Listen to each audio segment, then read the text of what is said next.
Hello বন্ধুরা, তোমরা সবাই কেমন আছো? আশা করি সবাই ভালোই আছো, সুস্থ আছো। তো আবার আজকে তোমাদের কাছে নতুন একটা ব্লগ নিয়ে আসলাম। তো আজকে দুপুরে কি বানাচ্ছি তো চলো তোমাদেরকে দেখাচ্ছি।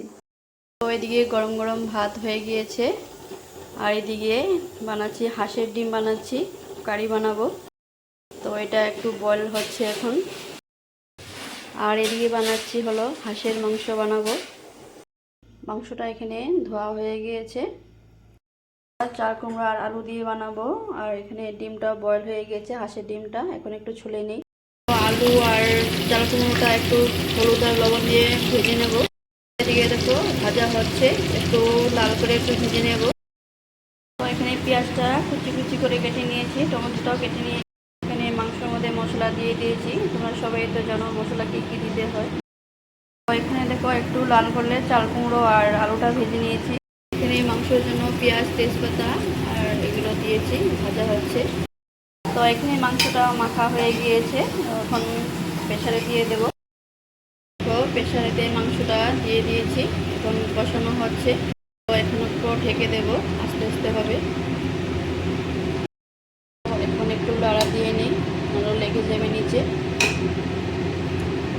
কালারটা একটু সুন্দর হয়েছে। একটু হলুদ আর লবণ নিয়ে মেখে নেব ভাজার জন্য।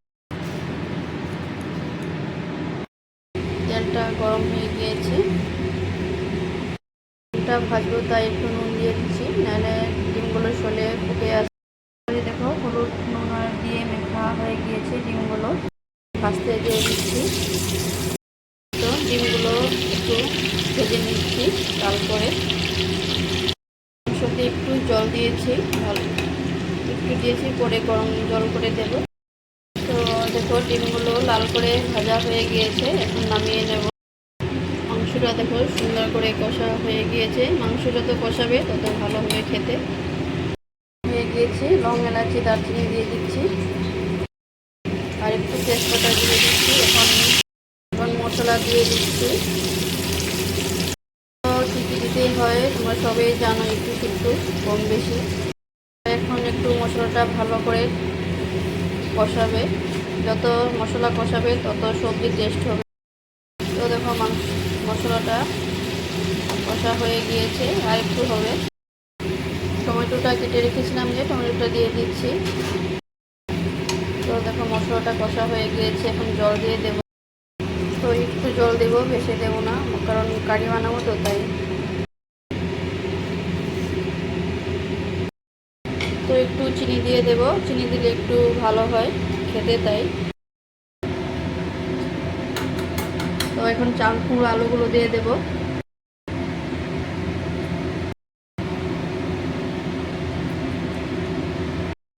এখন প্রেসারটা বন্ধ করে 3টা সিটি দিয়ে দেব, তো মাংস হয়ে যাবে। উতলে গিয়েছে, এখন ডিমগুলো দিয়ে দেব। তো ডিমগুলো দিয়ে দিয়েছি, ঝোলটা একটু শুকিয়ে নেব, তারপরে হয়ে যাবে। তোমাদের কাছে কেমন লাগছে তরকারিটা দেখে আমাকে কমেন্ট করে জানিও। তো এদিকে ডিম কারিটা দেখো হয়ে গিয়েছে, আর এদিকে দেখো হাঁসের মাংসটাও হয়ে গিয়েছে, দেখতেই পাচ্ছ। কালারটা তো সুন্দর হয়েছে, কেমন জানি হয়েছে, খেলে বুঝা যাবে। তো বন্ধুরা সবাই ভালো থেকো, সুস্থ থেকো। তো এখন একটু খাওয়া দাওয়া করে নিই। তো যদি তোমাদের কাছে দেখে ভালো লাগে তো একটু লাইক কমেন্ট করবে। আর আমার ইউটিউবে চ্যানেল আছে সোনামণি ব্লগ, সেখানে গিয়ে দেখবে বিভিন্ন ধরনের রান্নার রেসিপি রয়েছে সেখানে। তো এখন আমি রাখছি, বাই।